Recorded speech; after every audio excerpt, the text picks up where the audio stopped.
So happy Monday, everyone. Hey.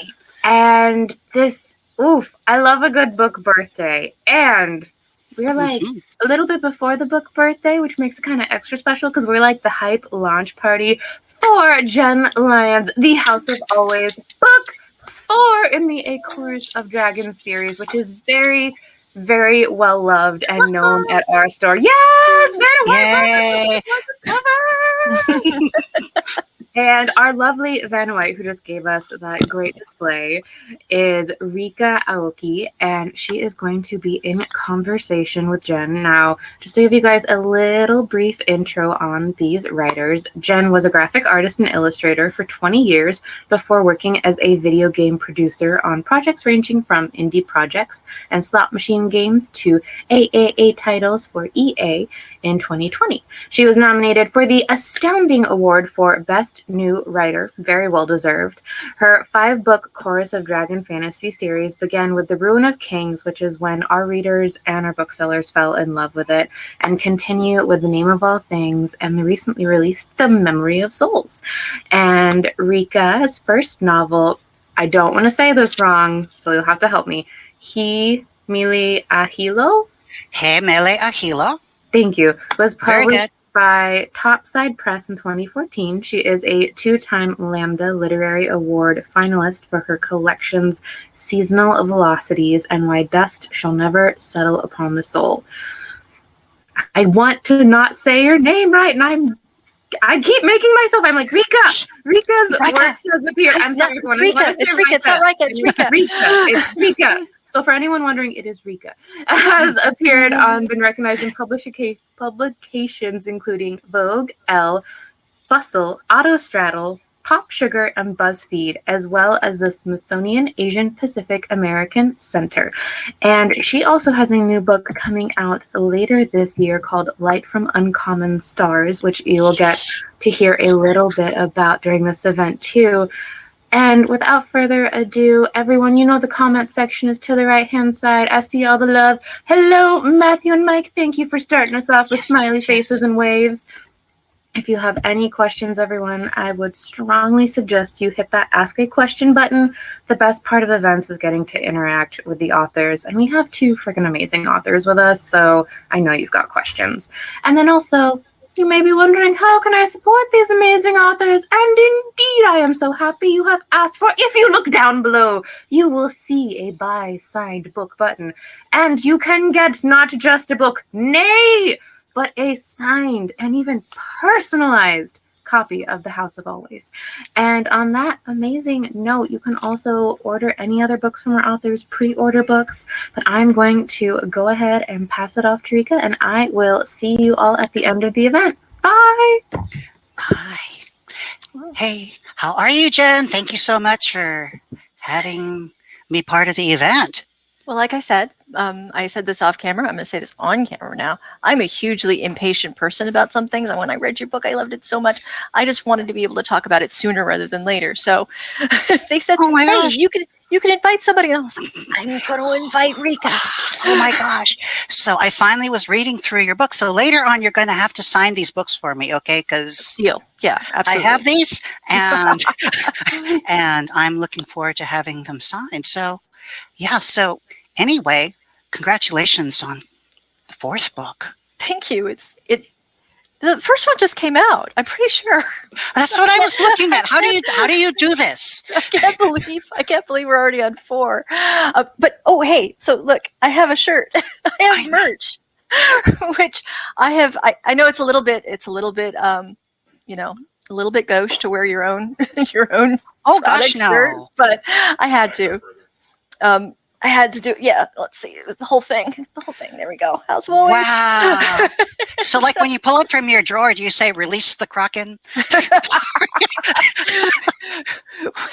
when was that one, the whole Republican trial thing where they were trying to make that a thing, and I knew that I had this book coming out. It's just like, oh, this is funny. Oh. This is really funny. Oh, wow. It just hit. Oh. So are those going to be on sale too? This is a box set. It's part of Jean oh God, I'm gonna get the name wrong. Gene Nerd Storyteller's Box. Mm-hmm. And okay. Yeah. So we are getting a little bit of an echo, aren't we? Can you hear that? Anyway, oh yeah, Gene Book Nerd. That's it. This is it. I do hear, not to be the creepy voice that comes in from above, but I do hear a little bit of an echo. Yeah. Hold on for a second. Hold on for a second. If one of you want to try I'm going to the mic. Jen, do you want to try saying something? Here I am trying to see if am I the problem here? No, from my end, I hear no echo with you. Okay. Ryka, But I don't. So here I am. Are we echoing? No, we are not echoing. No more echo. Okay. Oh, okay. We're good. Okay. All right. Sorry about that. Just not a problem. I'm glad we figured it out. I guess. Anyway, they just put the link up on the screen, and that they have a box, and it's very cool. But the I have to say, so different stuff from Mysterious Galaxies. I'm gonna be personalizing that, and you're gonna get I'm gonna draw a dragon. I'm gonna draw dragons in the books. That's a thing I'm gonna do. So I may regret that. We'll see how many of them come around. So how much control your books, every single one of your every one of your books, the cover is so meaningful to each one of the books. Oh, there's such a structure in your work. I was just blown away by that. Thank you. I had a lot of feedback. I was able to give a lot of input into. They knew when they went into it that I used to be an art director. So, that was very much you could just I just kind of imagine the people over at Tor kind of cringing a little bit and going, "Oh no, she's going to be like that, isn't she?" But no, it wasn't bad at all because Lars Grant West, who did all the covers, he's amazing, and it was great. It was always great. And I just want to say here, for those of you just watching, if you haven't had an autograph from Jenn Lyons, you've not yet had an autograph. Have you seen this woman's autograph? It's like poetry. From a pen. The first time that they sent me there was a different they did a limited run of these books. I want to say Goldsboro in England did this limited run, and they were like, well, we're going to send you 1,000 sheets that you have to sign. And that was the very first time I'd had to do a mass signing of anything. I was like, okay, well, I'm going to lose my mind if I don't figure out something that's easy on my hands. And that was actually the signature I came up with, is a thing to be easy on my hands. That? Yeah. Because it's in the arm. It's not, it's not like a, yeah. See the space. So, the space here is in the dictionary under feeling woefully inadequate right now. I did not mean to make anybody feel inadequate. I mean it in the greatest way. It's just a beautiful signature. It's who I was one of the very first times I ever did a signing, right? So I was sitting there, and they put me right next to Charlie Jane Anders. Oh, very cool. and I don't know if you've ever been in a line with her or you've seen, she's a superstar, right? She will take a good 30 seconds to a minute to talk to every single person as they come up to her in line. It doesn't matter how long the line is. I've seen that at work, and I'm just like, and then she went through and she personalized every single one. She filled up the page, every single person. And she's using these big fat markers when she's doing this, and it's not bleeding through because she's just that fast. Right? Yeah. No, she's a superstar. Amazing. She's a superstar. Yeah. So I was like, oh, okay. I'm just going to pay attention and learn lessons here because she's so good. Yeah. No. So So this has been, this has been a weird time for me. I actually just, besides the pandemic thing. So I just finished the draft 0 on book 5. Ooh. So I just finished the last book, right? And and so here we are. Book 4 is coming out, and then this thing is starting to wrap up, and it feels like it just started. So. But for those of us who first encountered your work, and I'd like to see more people encounter Jenn's work, it's really a revelation. And for me, just what I really gathered from your work is, see, I come from novels from the poet side of things, which means one more. And here you are writing really reams of work, and it's all holding together, and everything matters. And it's just the overall structure between your volumes is so clean. Your narratives between one to the next is so clean and well organized, and you put space to breathe around your work, and I don't know how you do it. So for those of you who want to write a series, it was just, I think it's. I always go back to this, but I'm going to blame Dungeons and Dragons because, you play, I started playing tabletop role-playing games when I was 10, and you just kind of get used to these campaigns that may last, decades, and have all of this information that you have to kind of keep straight. And I think people who, now that these things have become very popular as a thing to watch, people are starting to kind of understand where this sort of thing comes from, where you have all of this lore and all of this information that you just learn and you absorb, and so that's the sort of sensibility that I brought into the books, that of course you would have all of this information, all this world building stuff. I've never seen a writer so comfortable with giving her characters new identities and changes and reinventions, and make it all seem organically coherent.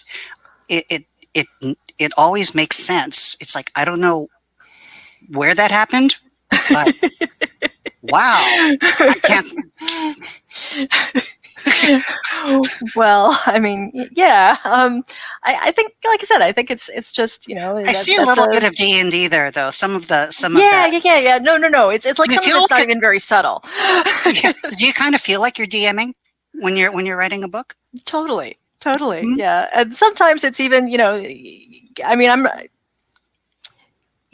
some of these guys absolutely got, some of these characters absolutely got their origins in D&D games. I'm not even gonna, although I would be surprised if people guessed all the characters correctly, which ones were which in terms of PCs. But yeah, I've played a lot of characters over the years. But I think that it's just really important to be able to have these characters who have. This is one of the things that I really love about your work. Is that you one of the things I was really, really impressed with is how much sympathy and how much I empathized with characters who are fundamentally, if you looked at them just as stats on a page, terrible people. just terrible people, and yet, so I'm gonna take a moment from my book. I'm gonna talk about Ryka's book, because Light from Uncommon Stars, I keep describing it. I hope you're okay with this description. I keep describing it as Faust meets Galaxy Quest. I am so honored by that.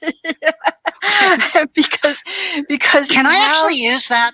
I'm going to use that. Thank you. Of course, because you have these seemingly these stories that will not fit together, right? You have this story about this very gifted student who is finds herself in a situation where she has been, or she is being adopted as the 7th student by this teacher who has sacrificed the previous 6 students, has given up the previous 6 students to the devil.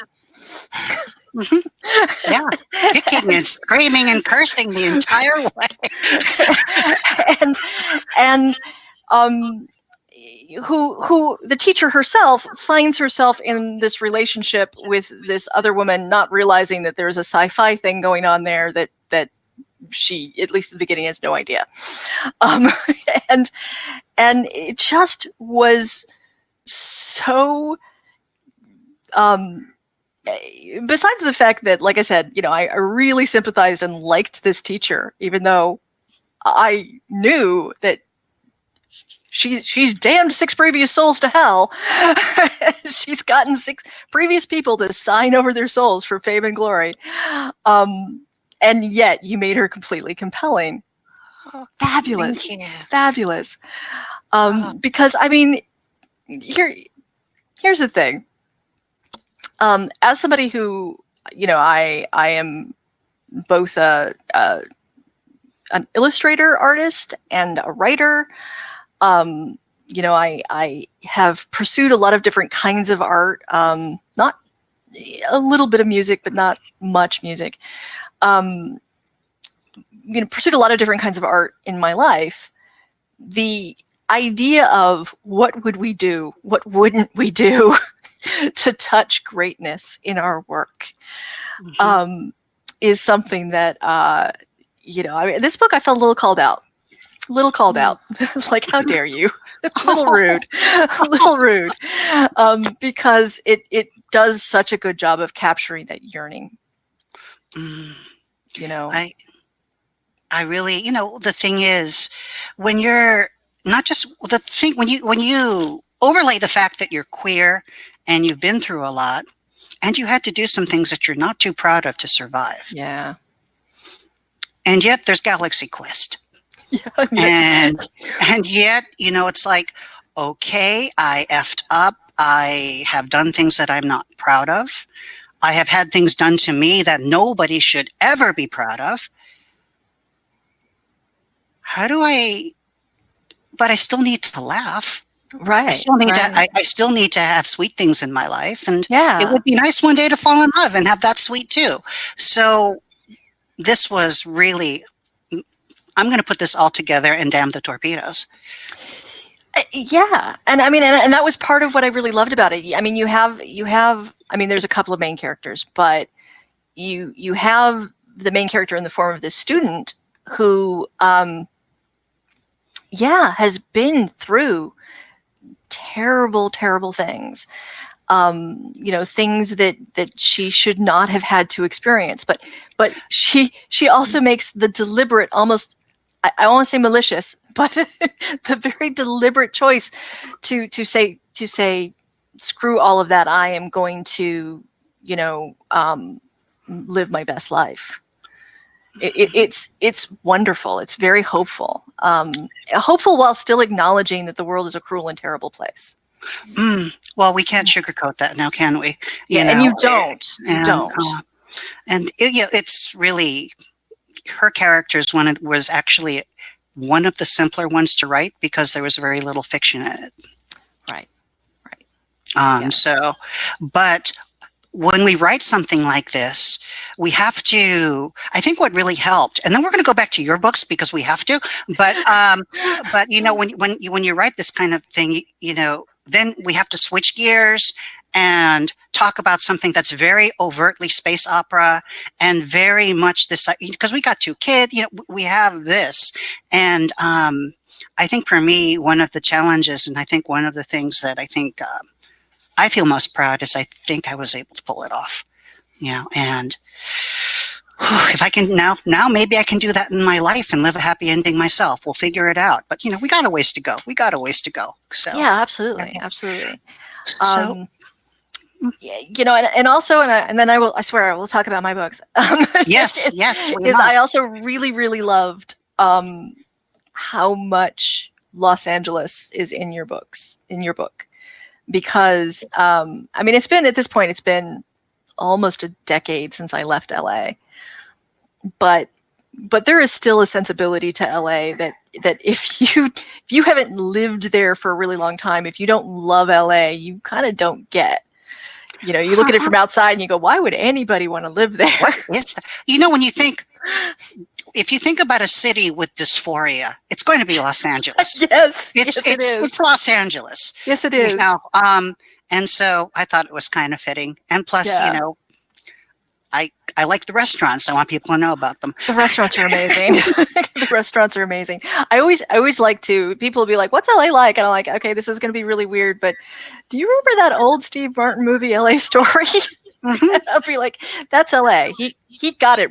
He got it right. Mm-hmm. I tell people it's a nice place to live, but I wouldn't want to visit there. That is absolutely true. Because if you don't get stuck in, mm-hmm. you aren't going to experience any of what LA is good for. No, you have to. It's one of those things where it's like, you know, you have to accept the Torah before you can read it. That's good. You know, it's that sort of feeling. Yeah. So it's really, yeah. I'm really happy to. Well, I hope other people enjoy this. I want to bring some of that magic to it. Yeah, it made me a little homesick. I was like, God, yes, I totally, you know, I mean, yeah, just completely made me, you know, think about, you know, Randy's Donuts and just mm-hmm. all of these places that we used to mm-hmm. go to. 'Cause yeah, NBC Seafood, Mike, is going through some hassle right now with a lot of things because there were a lot of anti-Chinese sentiment happening. So a lot of the area, they're taking care of their own and they have their own local clientele. But right now we just need to see where if a lot of the places that I wrote about are going to have people returning there because, you know, a lot of times racism disguises itself in weird ways. Yeah. And then Marrakesh is the Moroccan place, and I have yet to eat in Marrakesh. But if it's got a wait, I have eaten in Marrakesh. Yes, it's really good. Cool. All right, so we're gonna. But anyway, yes. So then, back with your work, what I really found. I mean, okay, so you came up through D&D. And yes. so much of D&D is patriarchal. So much of it is essentialist. So much of it is you got the good ones and you got the bad ones. And the good ones are blonde. And, you know, and the bad ones all have names that vaguely sound Slavic. And, you know, the thing is, how did you survive? And through your playing, and what did you want to do when you put the series together? Because I'm coming at it from outside, you know, just the series is spanking new to me. Well, I mean, you know, so I a lot of the D&D that I played throughout a large chunk of my life was typically I was the only woman at the table. That was pretty common. It's actually strange for me now because in a lot of the D&D games I'm in now, it's equal numbers. You know, half men, half women, but that's new. That has not been how it usually has been. That doesn't sound like my D&D. So good job. Yes. Yeah. It's very, and it turns out when you have that many women, the way you approach problems changes. So it's very interesting, but yeah, very, very patriarchal, and it created this sort of. I mean, it really made me who I am in a lot of ways because I very quickly became the person telling a bunch of other men to shut up.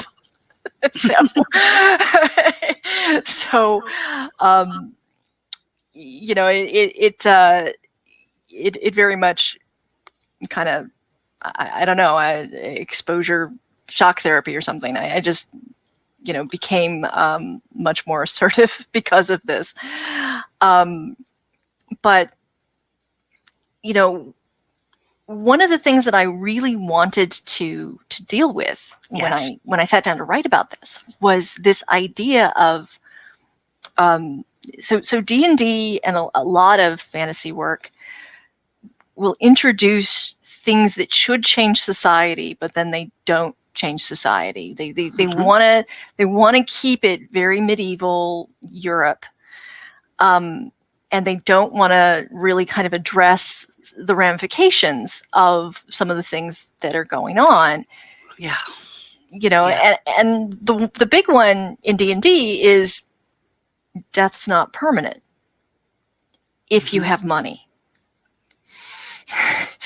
if you have money, death's not a thing. I mean, you get to come back.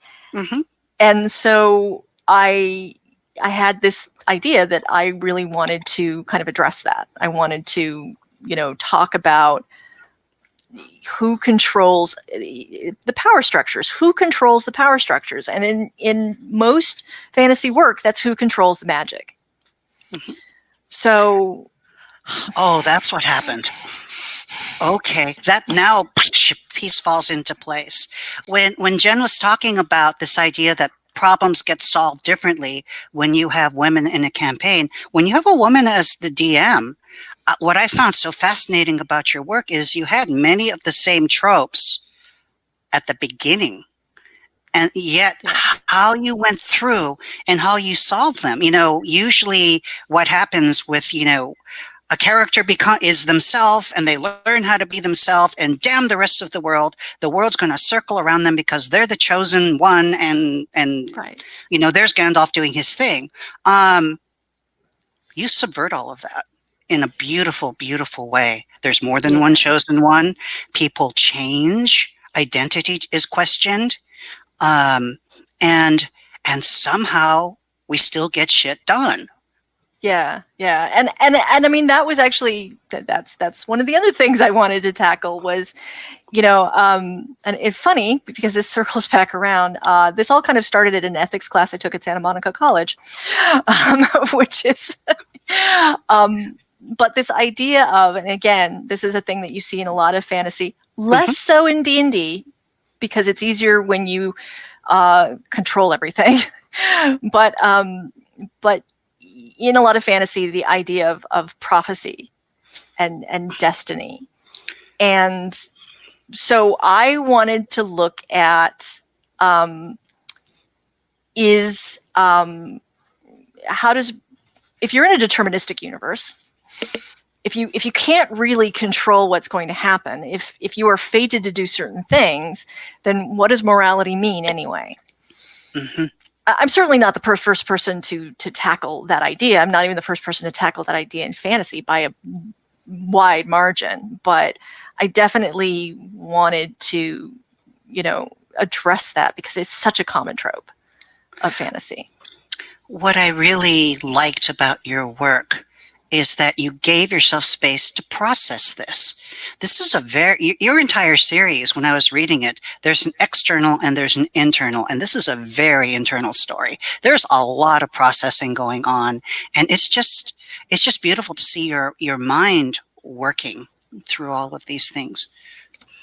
Well, this is an interesting, so the fourth book, this book that's coming out tomorrow, very much is my reaction to a thing that I don't see a lot of in fantasy. We're starting to see more of in general, but and that is the consequences of trauma.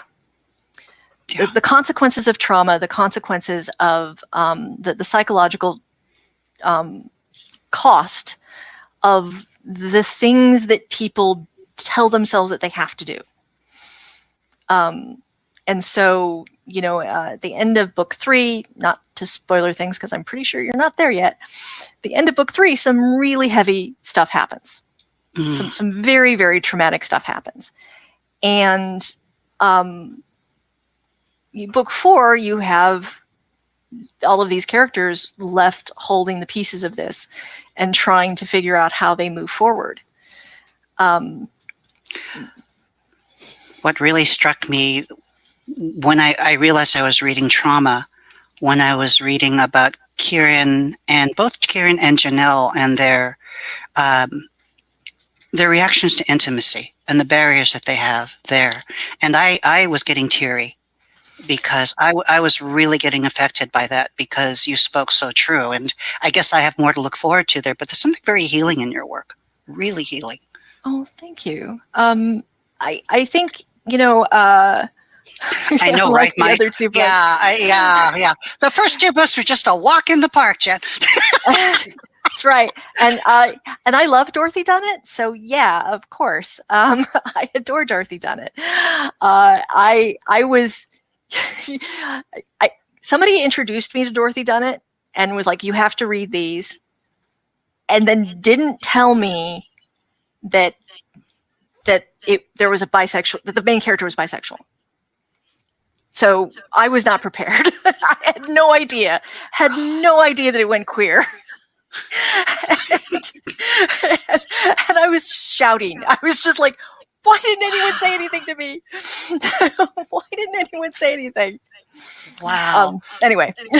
No. It's just funny because, coming from small press queerland, you were writing this through and I'm just going, okay, this is normal. These are my friends, I don't, whatever, but right. But in a press, coming from Tor, coming from a place where we're getting a lot of we're going to, you're going to be bringing some, you already have brought that same kind of moment to so many people. Well, and it was a thing, it was kind of a thing I didn't realize was important to me until I wrote it and realized how important it was to me. I kind of had to go through and do it. The thing about Janelle, both of those characters, honestly, is that they, the trio, but we'll just talk about two of them. The thing about those two is they both come from characters that they both come from places that have extremely strong binary roles. Yes. But they're different binary roles. So, Jorat doesn't, they have all the same problems. They have all the same problems that Western Core does. They just have divorced that from someone's biological sex. Mm-hmm. So they're both dealing with toxic masculinity. They're both having these problems with intimacy, and they're both having these problems with how do two men come together and come to terms with having feelings for each other. It's just Janelle is biologically female, but in the society she comes from, that's not her role. She's a man. So it was very. Janelle was way harder to write than I thought she was going to be. I actually I was really interested in that because one of my really good friends was very deeply into the pony scene.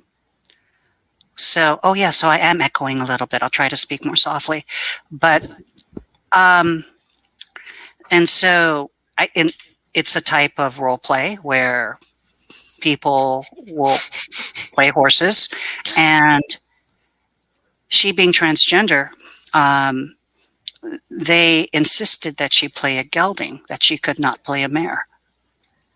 And so even within a deep kink community, there was this patriarchy and this binary going on. Yeah. And so this shows that, no matter, you can dress up patriarchy in all kinds of ways. And no matter how much leather you put on it, it's still patriarchy. Right. And that was the same thing. I remember when the second book first came out, I had some people who called out the gelding thing, and I said, well, but the thing that you need to understand is, it's a problem. It's a problem. It's not correct. It's not. I'm not endorsing this as a good thing. It's not a good thing. It's that society doesn't know how to deal with a non-binary setup. They push it all into a third category because they don't have a good way of dealing with non-binary people. And a lot of Janelle's problems stem from her trying to come to terms with, being a stallion and, allowing herself to also have mare characteristics. but yeah, it's interesting how these things work. It's also this, not just also externally, where, which one, where binary is just literally being trying to be imprinted onto Janelle from the outside. Really, really just intense. And so book 3 is going to end intense, and book 4 is going to pick up from there, huh? Right. Yeah. So, we have, in book 3, some stuff happens, and I had a lot of people who were like, "This isn't the end of the series, is it?" Like, no, it's not. It's okay. There's going to be more, because it ends. Yeah, it ends kind of on a thing, and then book 4 is really kind of about everybody else coming together and saying, okay, well, now what do we do? And then it's also going to, have, there's some, everybody's like, so who'd you kill off this time? I'm like, I actually bring people back. So there's people I killed off in earlier books. They're coming back for this one. So you guys will be okay. It's not as bad as that. and sometimes people kill themselves and they don't even know they're doing it. And it's just really, yeah. It's been God, it's been a blast to write these things. And so going forward, so like, what do you think in the 4th book and in the 3rd going into the 4th? When you're looking back, you already said Janelle was was a difficult character. So when you look back, what do you think? You go, oh, yeah, I got it. In your books, what do you think you said? Yeah. Oh gosh, I think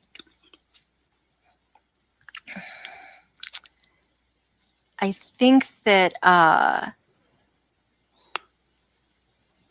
there's some bits in 3, particularly when I'm establishing relationships, and there's a conversation that I have between Kieran's parents in book 3 that was like, yeah, okay, this is it.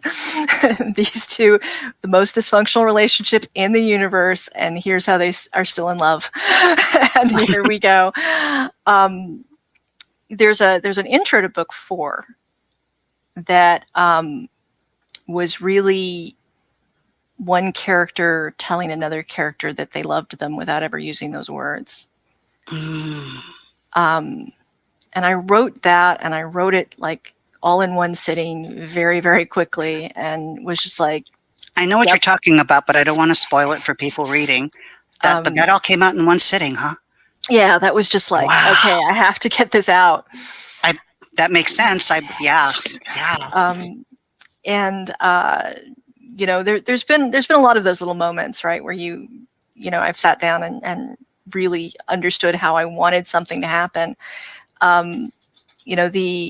The moment in book 4, there's a moment in for the climax of book 4, basically. That was another one of those ones where I actually wrote it before I wrote anything else, and because I knew how that had to go.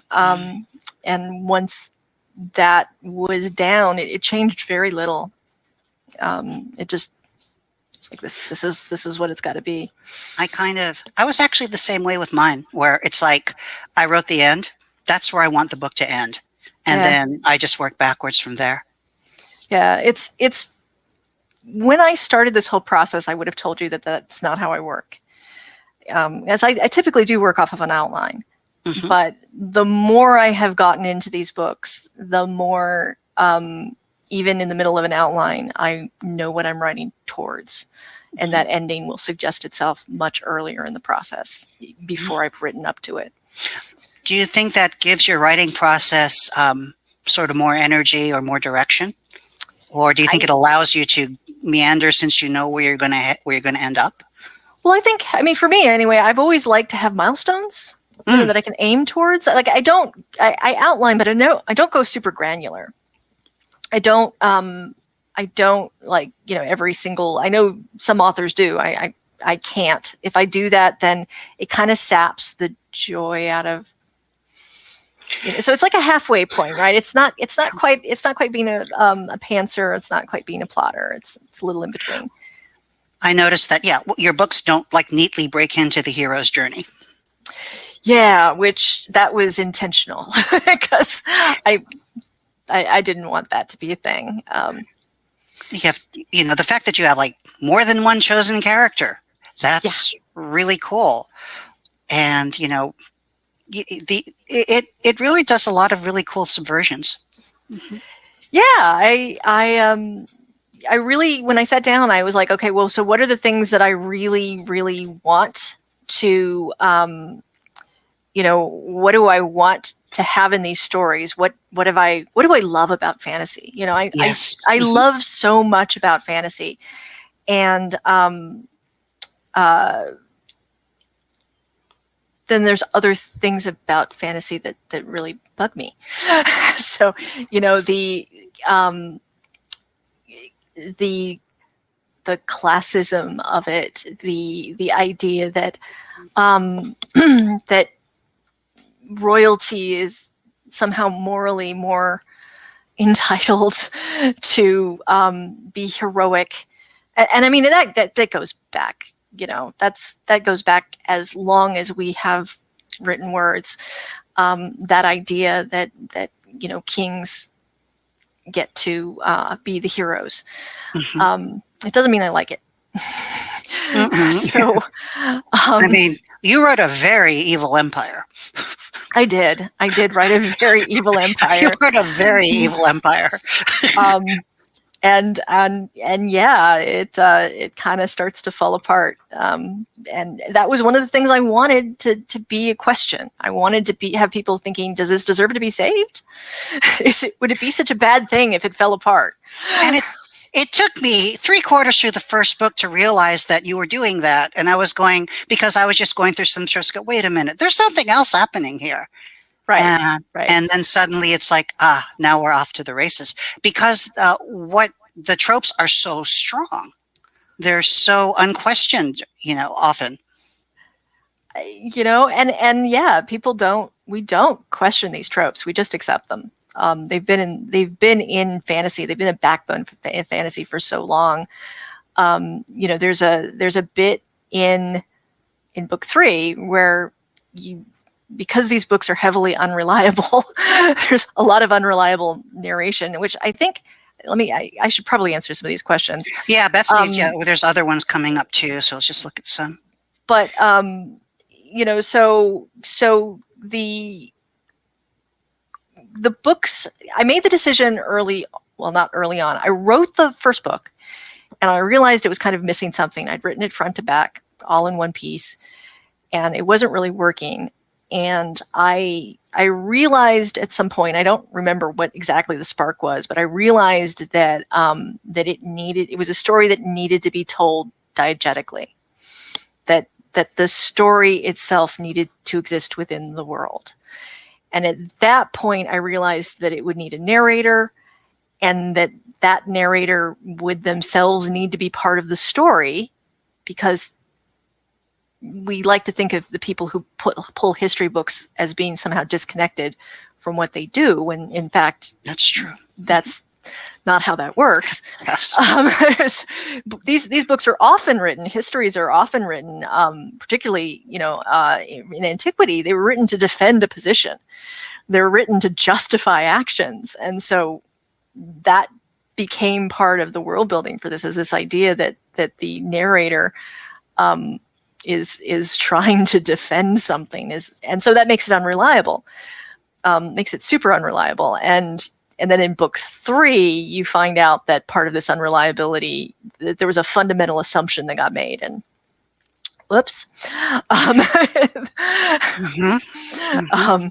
that perhaps was incorrect. So, it lets you have a lot of fun. Yeah. Including darn. Including book 2, book 2, which I just made the decision to have it narrated by someone who is fundamentally one of the bad guys. So, and you know, that's super fun. I recommend it highly. So then we have right now one question in the chat room, which is really interesting, and then we have 5 other questions and answers. I think we have enough time to take them all. Let's just go ahead and I'm going to fire them off at you. So then Bethany in the chat room writes here: is there any hints of developing these books into other mediums such as TV or television or a musical, perhaps even a modern dance interpretive piece? Well, the books were optioned for TV, but I mean, it's Hollywood. Who knows? An option does not equal it going any further than an option. So I'm thrilled, and I very much hope that they do get developed into something, because I would love to see it. You know, it would be just off the top of my head. It would be a television series that was actually a fantasy series that was actually bright. It would actually have color. It would be great. Yes. Because this is not a dark setting, and it wouldn't work as a dark setting. So that would be wonderful. Yeah. I would love to cross see my that fingers. So let's go here. We're going to go from the bottom to the topmost. So from Mysterious Galaxy, what's a scene or section? And I'm just going to talk about, without trying to spoil the book here, what scene or section brought you the most joy to write? Oh gosh, brought me the most joy to write.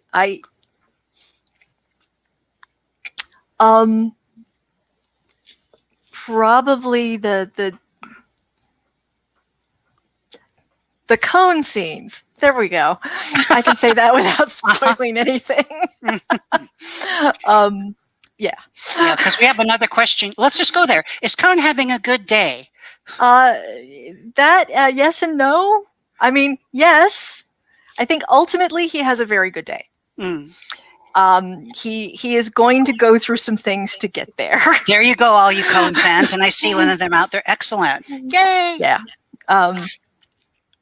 I was going to ask you this, but I didn't want to geek out and fangirl all over you. How do you keep track of all the details in your world, Lily? I wanted to ask that question. Do you like? I have a wiki. Ah. I have a wiki. But even besides having the wiki, I have like 40 years experience doing tabletop games, and it sticks. That's true. I mean, so if I look at your notes, is it actually on graph paper? No, not anymore. Okay. No. Yeah, I have, I mean, my notes at this point are like. You are a DM. Oh my gosh, I know that. And this is not my only book. Then I also have this one, which is just completely filled. So handwriting triggers a different part of my brain. If I'm working on plot issues or trying to figure stuff out like that, it works better if I do it in handwriting than if I type it. I find the same way. Handwriting is just more agile. Yeah. So we have another question. Ready? So if you had to live in one of the places that you've created, where would you choose? Oh, God. Well, not Coor, that's for sure. Coor is terrible. No. I'm gonna have to go with the mantle here. Because if I have to live in a place, it's probably gonna be where the nonstop party and let's art all the time is happening. Yeah. Let's go with the mantle. I love too how you economized or you monetized immortality. The weirdest. It's just like amazing. Well, I mean, yeah, you would, right? Like this is a cyberpunk thing, right? This is something you see all the time in cyberpunk.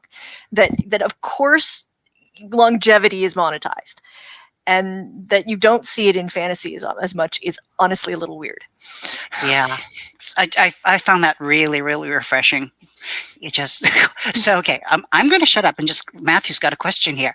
I love the way you include the telling of the stories as part of the narrative, which is true.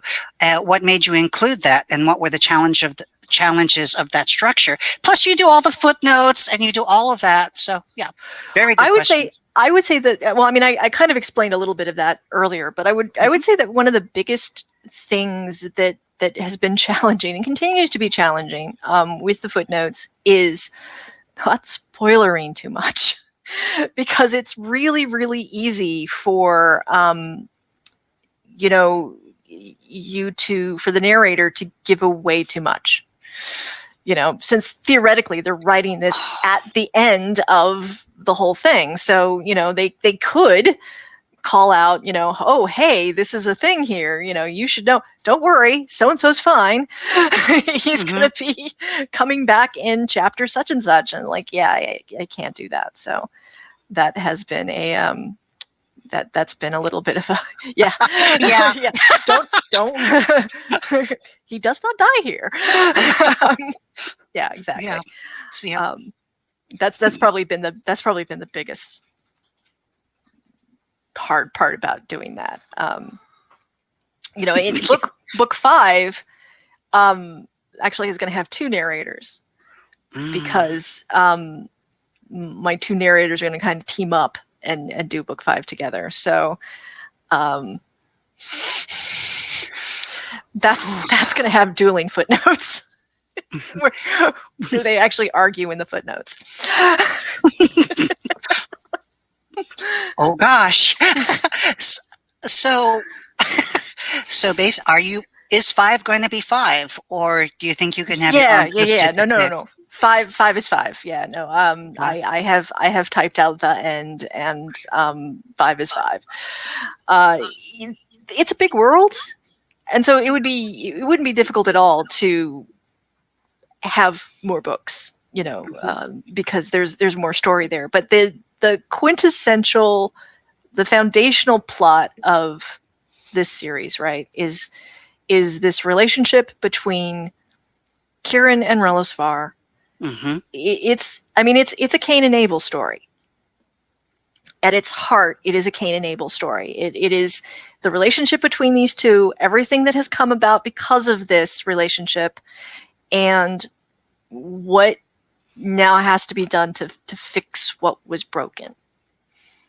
And that arc will end at the end of book 5. It doesn't mean that more things can't continue later. Mm-hmm.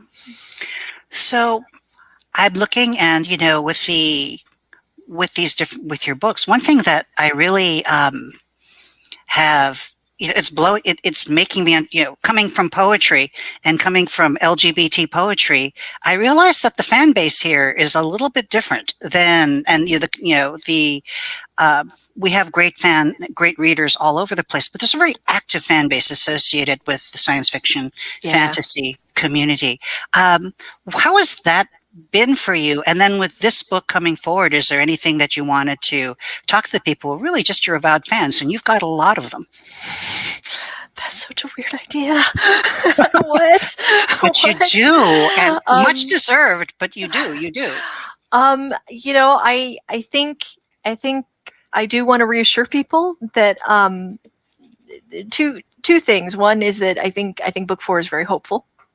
I think it's a very hopeful book. I'm not going to put people quite through the same ringer that I put them through in 3. That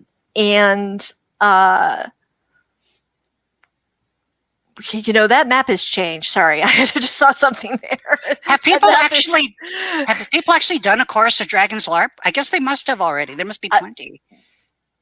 I did. Yes. Back in the day, I did. A lot of the elements of Core particularly actually kind of got their start as a LARP setting. And Bethany was part of it. Well, go. In point of fact, Bethany played the character that later became Alshane. But anyway, yes. So the oh God, what was I saying? So hopeful book, and Yes. then and I do actually believe in happy endings. So important to know that I do believe in happy endings. So the series as a whole is not going to end on a which I know some people have actually expressed concerns because I maybe have not flinched from killing folks. So. It is interesting how the ending can contextualize everything that came before it. So do you feel a little bit of pressure? Huge pressure. I'd be lying if I said I didn't. It is such a weird thing, and it is such a thing where you find yourself going, well, am I going to stick the landing? I've gone through all of this. Am I gonna be able to actually stick the landing on this and create something that is a worthy wrap up to the rest of it? I think I've done that. I think I'm beginning to feel a little bit about that right now because I'm signed to do a second book after this, another book after Light from Uncommon Stars. And it's that feeling. I've had years to work on this. And right. Yeah. It's like, now I have an idea. And I think if I can pull it off, it's going to be great. And so, I'm not totally, I'll be fine, but there is pressure, and here you've done it for 4 and you're going to 5. That's amazing. Yeah, it's been quite a ride. Your second book will be great. I have every bit of faith in you. So thank you. I think welcome back. Thank you, Ryka. So we are getting towards the end of the event, which I hate to have to end because we didn't. Beat Saber next time. Beat Saber. Oh yeah, we didn't even talk about Beat Saber. We didn't even talk about Beat Saber, but next time we should be friends and we can like. No, you can't tease us in such a cruel fashion. We need to know what Beat Saber is. Only the diabolical mind of writers would be like, oh, this amazing thing we can't tell you about that we'll have to talk about next time. You have to play Beat Saber. I got into Beat Saber watching the person with the leaks going back and forth, but Beat Saber is like the best. Beat Saber is a VR game in which you are given lightsabers. It's Dance Revolution with lightsabers. With lightsabers, and you're cutting Jello shots. Yeah, exactly. That makes me think of Fruit Ninja from back in the day. Yeah. But you have lightsabers, and who doesn't want to train to be a Jedi? So and the VR is or amazing. Sith or whatever. It's amazing how the VR is improved, which we should probably talk about another time. But yeah, if you have the chance to play this game, please do. It's magic. It really is Jello Shot Jedi. Next week, same time, because we need more of your conversations. Hey, Mysterious Galaxy, thank you very, very much. And everybody, I get that. Please pre-order my book, but please, please, you are missing out on some cool shit if you don't get this, okay? Thank you. Because it's really...